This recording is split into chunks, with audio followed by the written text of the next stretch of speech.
How did a once introverted programmer go from coding in a cubicle to leading an iconic American brand? Well, that's exactly what Omaha Steaks CEO Nate Rempe did. And along with CEO Forum Group founder Robert Reiss, they're your inside source for magical hacks that will transform the way you command a room, command your career, and maybe even command a company. Get ready. This is Brain of Command. Okay, Robert Reiss here with Nate. And we are talking about leadership hack, play the part. And I have to say, after interviewing like over 1,200 of the top CEOs, this is the one hack that got CEOs to be CEOs more than almost any hack. That's how valuable this is. I Nate? agree. If there was a silver bullet, it'd probably be this one. The idea is this, Robert, it's operating at the level of the role you want before it's officially yours. You do so in a way that makes it obvious to the organization that you belong in that role. And there's probably, like you said, not a better hack to really make that promotion happen. Now, one interesting aspect of this, because the name says play the part, you might be thinking to yourself that this is about performing, to put on a show for leadership or pretend to be something you're not. That's not what it means. Interestingly, when I named it Play the Part, I named it that because of the emotional experience that people have often when they excel at this hack. For example, if I'm a high performer, I would tend to have this feeling of imposter syndrome. Have you heard of that before, Robert? Imposter syndrome? Absolutely. Right. And so you almost feel when you're successful at the hack like you are impostering or you're playing the part, despite the fact that really what you're doing is you're forcing that feeling constantly on yourself of continuous improvement. Do I really deserve the role? Am I ready for the role? I think it's a very healthy feeling to constantly question oneself in order to positively push yourself forward in developing your capabilities. So play the part is not performing. It's actually pushing yourself to be in the role and to have the qualities and capabilities that the role requires. And so our guest today, Asheesh Advani, is the CEO of Junior Achievement. He could be the single most important person to talk about this very hack because Junior Achievement has 20 million experiences a year from over 4 million entrepreneurs. It's really about all of the future leaders in the world. So what is your take, Asheesh, on how this hack works of playing the part for the future of leadership globally? First of all, it's great to be on the show, and I love this hack. For me, in my role at Junior Achievement, I see young people who aspire to have a certain type of career or aspire to have a certain type of role. Experiential learning is all about living in the role before you have it or living in the job before you have it. And JA, for example, does job shadows, where young people get to shadow an executive in a career that they, frankly, didn't even know existed. If you think of most kids, they know what their parents do, what their parents' friends do. But if they get to shadow an executive in a field that they're even vaguely interested in, all of a sudden it becomes very real.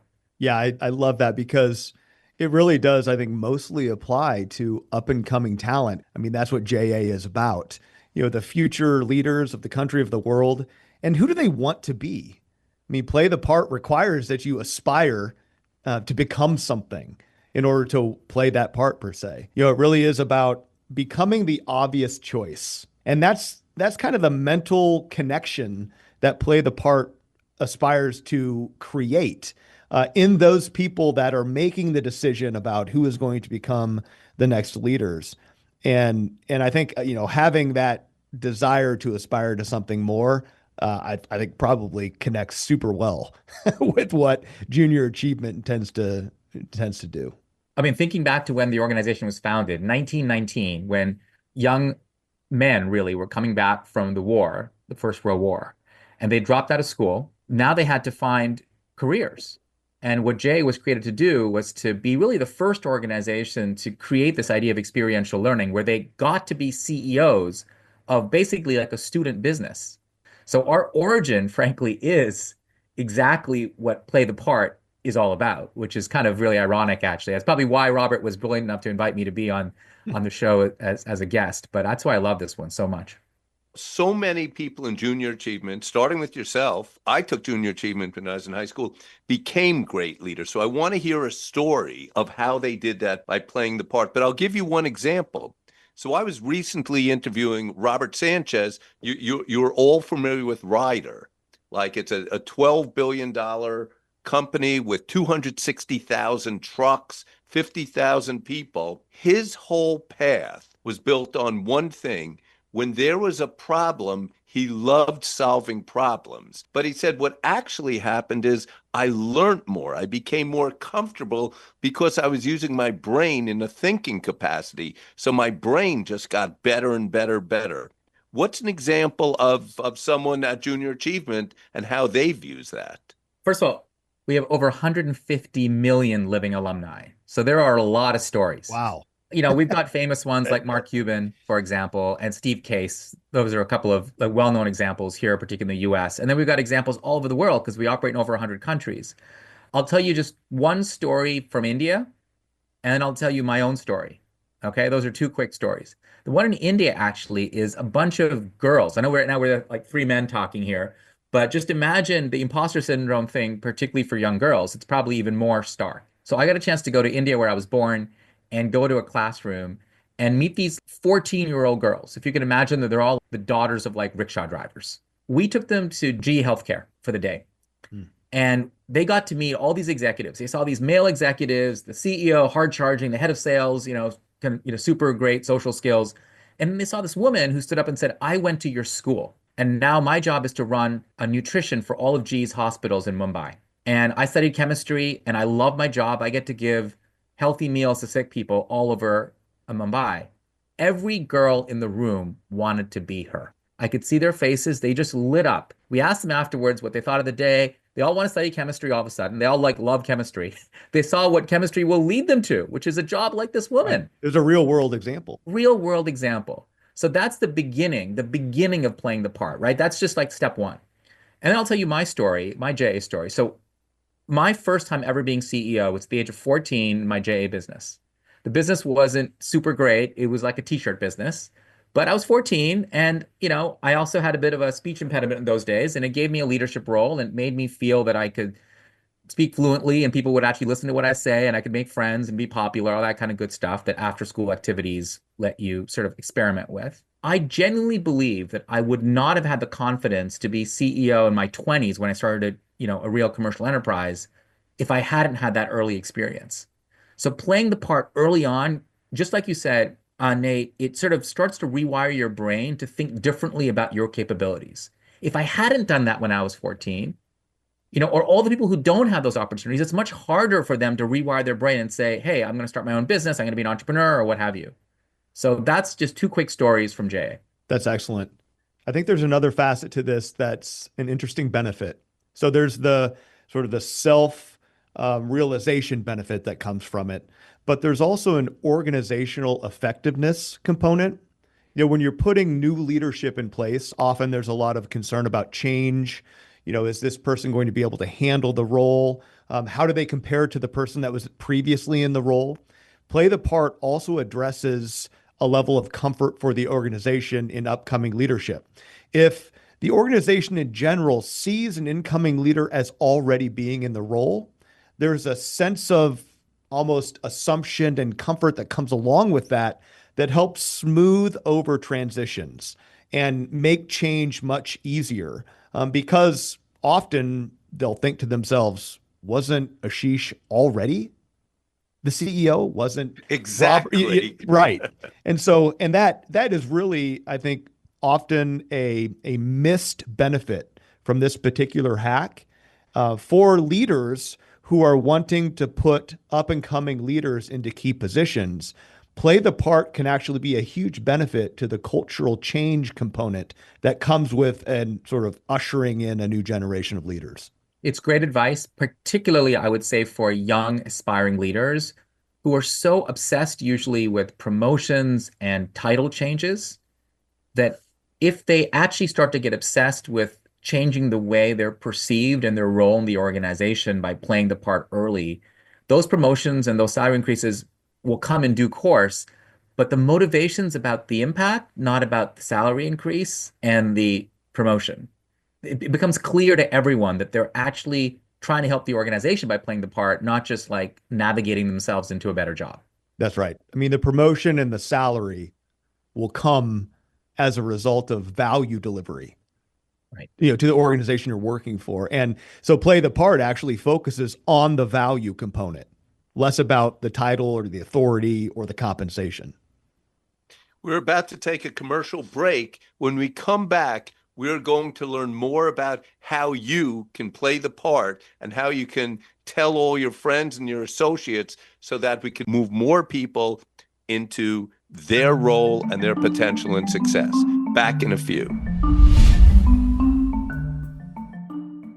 We'll get back to the show in just a minute. First, I want to talk about the holidays. To me, the holidays are magical, and nothing delivers that magic quite like that unrivaled quality and taste of Omaha Steaks. Whether for business partners, employees, friends, family, Omaha Steaks is the perfect gift. And right now, you can save on unforgettable gifts with 50% off site-wide at omahasteaks.com. Plus, you'll get an extra $35 off with promo code CEO. With 5 generations of experience, they consistently deliver the world's best steak experience. And the gifting experts at Omaha Steaks have made it easy for you to deliver the perfect gift with thoughtfully curated packages featuring gourmet favorites. For a limited time, get 50% off site-wide at omahasteaks.com. Plus, our listeners get an extra $35 off with promo code CEO. That's 50% off omahasteaks.com and an extra $35 off with promo code CEO. Now that's magical.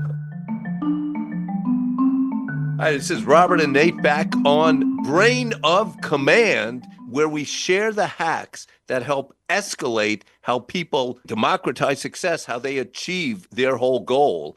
And I remember early on, I was asked to coach Ivan Seidenberg, the CEO of Verizon. I was like 27 years old. I hadn't done this, but I knew I had to play the part, which means you have to learn everything, do your homework, and be perfect.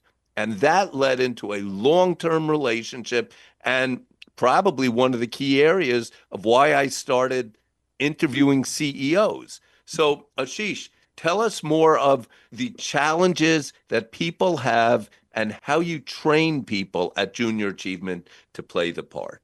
One of the most famous programs, particularly here in the US, is we have experiential learning centers. Think of ones that are called like JA Finance Park or JA BizTown. We have over 50 of them now all over the country. These are like physical facilities. If you go in, it looks like you're in a city. There's like storefronts and people that play different roles. So it's like role playing as adults. So typically 5th graders and 8th graders, they get to play the role of adults for a day. They get to be the mayor. Great. They get to be the bank CEO. They get to be the teller. They get to be the beautician. Life happens to them in the course of the simulation of the course of a day. They lose their job. They break their leg. They have something happen which is related to an HR issue. And they have to learn to play these parts. And then they reflect on it both afterwards and in some of the pre-work before they get there. And I got to tell you, one of the most amazing things they come out of this and they say, I have more respect for my parents now. Yeah.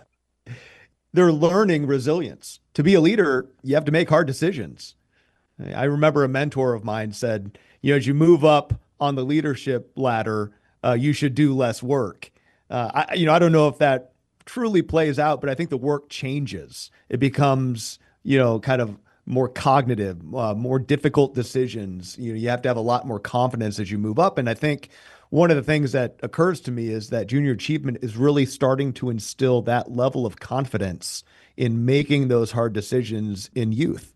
Well, I know a lot of your listeners are entrepreneurs or business owners. And I'll tell you, one of the things that creates commercial success in an entrepreneurial role is to have this sense of what you called resilience, which sometimes is combined with this academic term called self-efficacy, which is a little bit more than self-confidence, a little bit more than self-belief. Think of it as like resilience and self-confidence mushed together. I like that. It means you can get through the challenges in front of you because you have enough self-belief that you can navigate, you can be resilient through the challenges.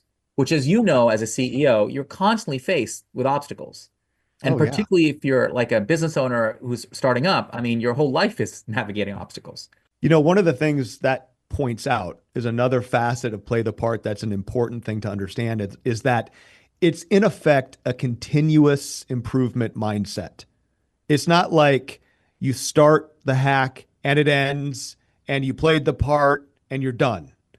It's essentially as you're learning to play the part and you get the promotion or the goal or the job that you wanted, it starts over again. And you're continually playing the part of the next role that you want as you move up the organization. And what a cool example you gave, because you're really talking about the first rung on the ladder of continuous improvement. As these young kids start to learn these examples that play out in our jobs every day, they're getting a taste of that so that they get an early opportunity to build some of that efficacy much earlier, certainly than I ever had, or my parents, for example. There's an amazing book that just came out called Visualize by Maya Raichura, also a AJ alumnus. And her whole business, she's now Nike spokesperson for visualization, where it used to be physical fitness that you wanted to learn in school. Now it's mental fitness. So just like your hacks, in many ways, it's a form of building mental fitness for young people and aspiring leaders. That's just a different way to reposition it, but you can build the mental fitness muscles. Agreed. So I was thinking, Asheesh, before you were talking about the future of technology and how that's going to change, one of the biggest things is being ready for the future. And an example, I remember Lori Fouché. She became the first Black woman to be CEO of an insurance firm, and that was Fireman Fund. But she did it all through playing the part, through learning what is most advanced, and she would always take the hardest job. So right now we're moving into a phase of advanced technology. How do you teach when the world is going to be so different? How do you recommend people play the part?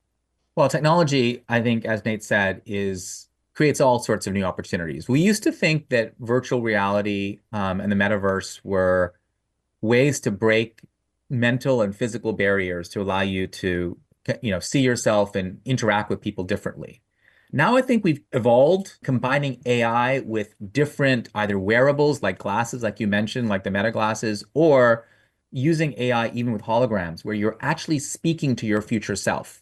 And so I really do believe that technology will make it easier for people who have less access to gain the ability to connect across geographies and across, sociological confines.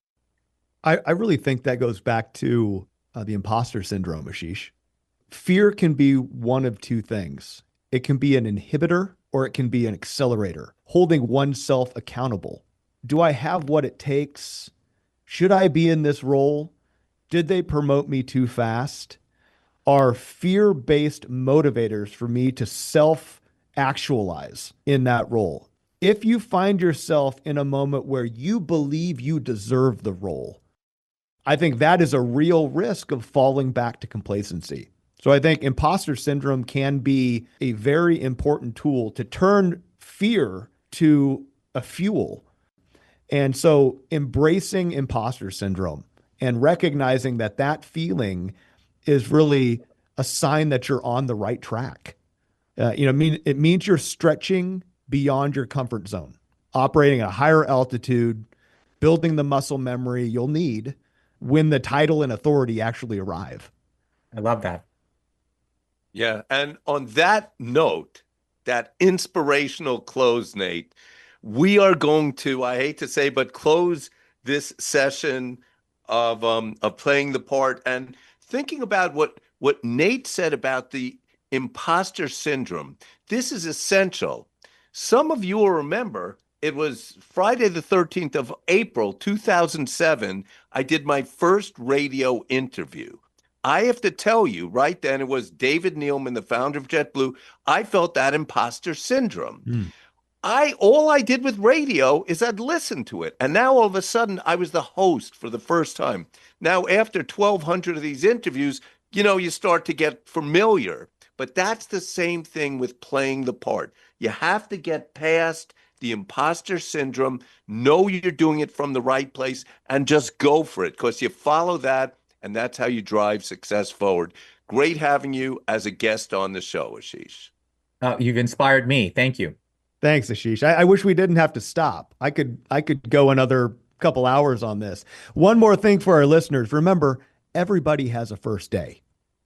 Everybody has been in a role for the first time. And that's part of the jam. And so everybody in some sense is kind of learning on the fly, is impostering and playing the part. So play your part. If you already had the next role you wanted, would you behave differently than you do now? That's the essence of play the part. Think, speak, and behave like the leader you aspire to become. For more on today's hack, download the free Brain of Command companion guide at omahasteaks.com/podcast. Join us next time to see why understanding dollars can make sense for your personal brand. And don't forget to like, subscribe, and tell your colleagues that you're hacking your career with Brain of Command.